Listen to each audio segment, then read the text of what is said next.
বন্ধুরা আজকে আমরা শিখব গুণের ম্যাজিক। দেখো তাহলে কি শিখবো গুণ কেন করি গুণ কেন করি নামাতে শিখলে গুণ পাওয়া যায়। গুণ শেখার পূর্ব শর্ত হলো তোমাকে নামতা শিখতে হবে। হ্যাঁ, যেমন তোমাকে আমি বলি তাহলে গুণ কাকে বলে? গুণ কাকে বলে শোনো, বারবার যোগ করার সংক্ষিপ্ত নিয়মকে গুণ বলে। বারবার যোগ করার সংক্ষিপ্ত নিয়মকে কি বলে? গুণ বলে। যেমন তোমাদের ক্লাসে কয়জন ছাত্রছাত্রী আছে? 30 জন ধরো। তাহলে একজন যদি 5 টাকা, তোমাদের ম্যাডাম বললো যে তোমরা 5 টাকা করে কি করবা? চাঁদা দিবা। 5 টাকা করে চাঁদা দিবা। তাহলে 30 জন চাঁদা দিলে কত? তাহলে 5 30 বার লিখতে হবে না? 5 30। হ্যাঁ, 5 কতবার লিখতে হবে? 30 বার। তাহলে 5 কে 30 বার লেখা সম্ভব না? দেখো 5 30 বার লিখে যদি যোগ করো, এই দেখো 5 30 বার লিখে যোগ করলে যা হবে, তাই গুণন করলে 1 2 3 4 5 6 7 8 9 10 11 12 13 14 15। তাহলে এইভাবে 17 18 19 20 21 22 23 24 25 26 27 28 29 30। এই দেখো এই 5 তো 30 যোগ করো, 5 5 5 10 3 15 20 25 30 35 40 45 50 55 60 65 70 75 80 85 90 95 100 105 10 15 20 25 30 35 40 40 আর 5 45 45 আর 5 এই দেখো 100 কত হইলো? 150 হলো।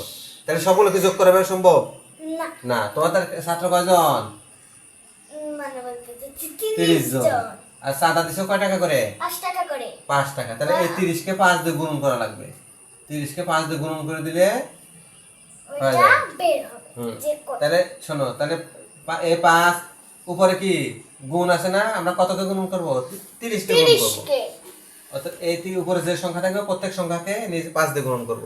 আমরা যে টাকা করে চাঁদা দিছো 5 টাকা বা তাহলে 5 দিয়ে শূন্যকে গুণন করো, তাহলে কত হবে? শূন্য। সব সময় শূন্যকে গুণন করলে কি হয়? শূন্যই হয়। আর 3 আর 5 গুণন করো। তুমি 5 এর ঘরে নামাতে বলো।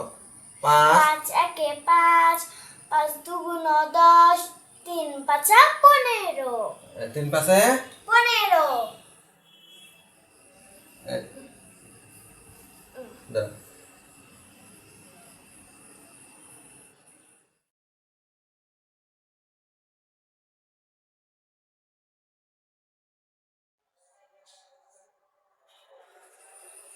একশো 5 শূন্য 5 5 শূন্য শূন্য আর 3 5 15।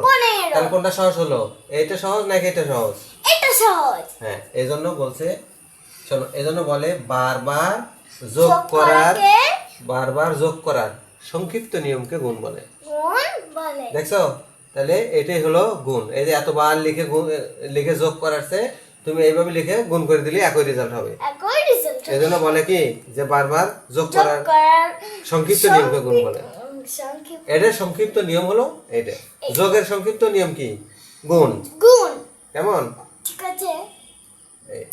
আবার সামনে ক্লাসে আরো তোমাকে বিস্তারিত এটা শেখাবো। হ্যাঁ, এটা যা গুণ করলে, এই যে নামাতা করলেও এই একই হবে, আর এই করলে যোগ করলে একই রেজাল্ট হবে, কিন্তু এটা সময় লাগবে অনেক। এই জন্য গুণ আবিষ্কার হয়েছে। এটাই ভালো না? আমার তো শিখেই ভালো। আমারও তো কঠিন দরকার নেই। হ্যাঁ, আমারও তো চাপ পড়ার দরকার নেই। ঠিক আছে, আমার নামটা শিখে নেবো নি, তাই আমার ভালো। কিন্তু গুণ শেখার জন্য অবশ্যই তোমাকে কি করতে হবে? নামটা শিখতে হবে।